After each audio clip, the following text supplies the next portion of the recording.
Preciso de cada cena com 3 paragrafos. So o texto sem escrito cenas e tudo inglês para calar vos ia. Você é roteirista profissional especializado na criação de roteiros para videos do YouTube? Falando como torctor apaixonado dos Vikings. Seu foco é produzir conteúdos sobre notícias e atualizações do time de futebol americano Vikings. Seus roteiros devem ser cativantes, energéticos, dinâmicos e intuitivos, comunicando sempre com uma sotação cativante que envolva o público, contextualizando os de forma intrigante. Use detalhes narrativos ricos e estatísticas relevantes para dar credibilidade, explicando os eventos de forma estruturada e emocionante.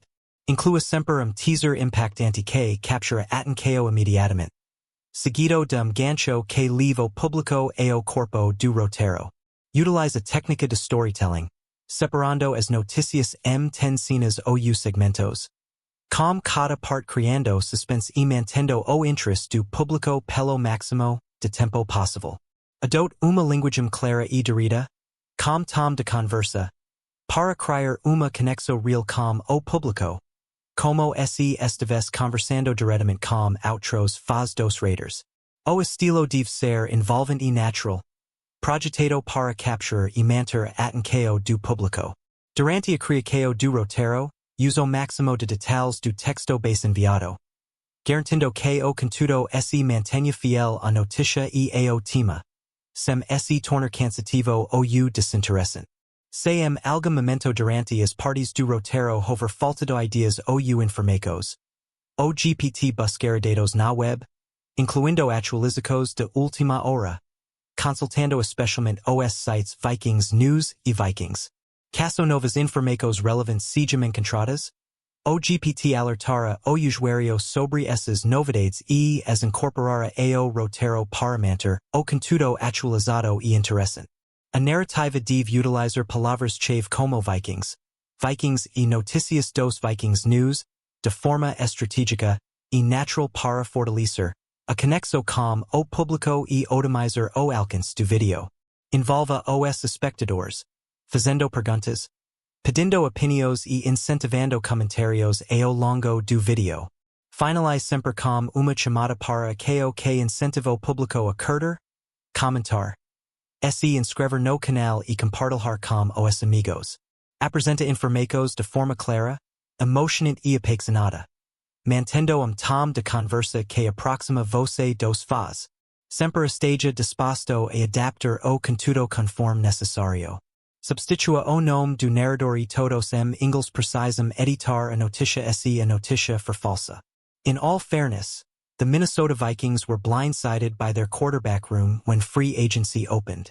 There were no surprises with Sam Darnold leaving. But for both Nick Mullins and Daniel Jones to also pursue greener pastures wasn't anticipated, leaving J.J. McCarthy without a capable veteran backup. However, instead of remedying the situation by signing one in free agency, the Vikings watched the talent pool go tapped while flirting with Aaron Rodgers for several weeks. The Vikings had a larger reason for waiting. They did not want to tip the compensatory pick formula out of their favor by signing an additional qualifying free agent. They ultimately landed former Washington Commanders 5th-round pick Sam Howell in a 5th-round pick swap with the Seattle Seahawks. However, there are some concerns about the situation behind McCarthy. According to KSTP's Darren Wolfson, Howell's role as the QB2 is far from secure, with last year's practice squad quarterback, Brett Rypien, pushing Howell for his spot. I'm telling you, that's a legit battle. Brett Rypien versus Sam Howell, Wolfson said on a May 27th appearance on SKOR North. To think it's 100% foregone conclusion that Sam Howell is the next man up? No. Hold your horses. That's a legit battle. July into August, Howell versus Rypien. Howell being pushed by Rypien is a concern. Rypien has just 4 starts under his belt and is 2-2. As a starter, Rypien has thrown 3 touchdowns and 6 interceptions, while his offenses have averaged 18.3 points per game. That is not going to get it done if the Vikings need to look beyond McCarthy during the 2025 season. Howell is a more physically gifted prospect and is just 25 years old. However, he proved reckless with the ball in his 1 year as a starter with the Commanders, leading the NFL with 21 interceptions and 65 sacks. While there are grounds for Howell to hit the same career revival that Darnold underwent, his more realistic comparison is closer to Mullins than Darnold. Neither are intriguing options, and it's concerning that Howell is not considered a bona fide QB2 for a team that is ready to win now. Marcus Mariota, Gardner Minshew, Jacoby Brissett, and Jameis Winston were all affordable and capable options who could start in a pinch or potentially take over late in the season and lead a Nick Foles-like Super Bowl run. However, the upcoming season is looking more like McCarthy or bust, even more pressure on the 22-year-old.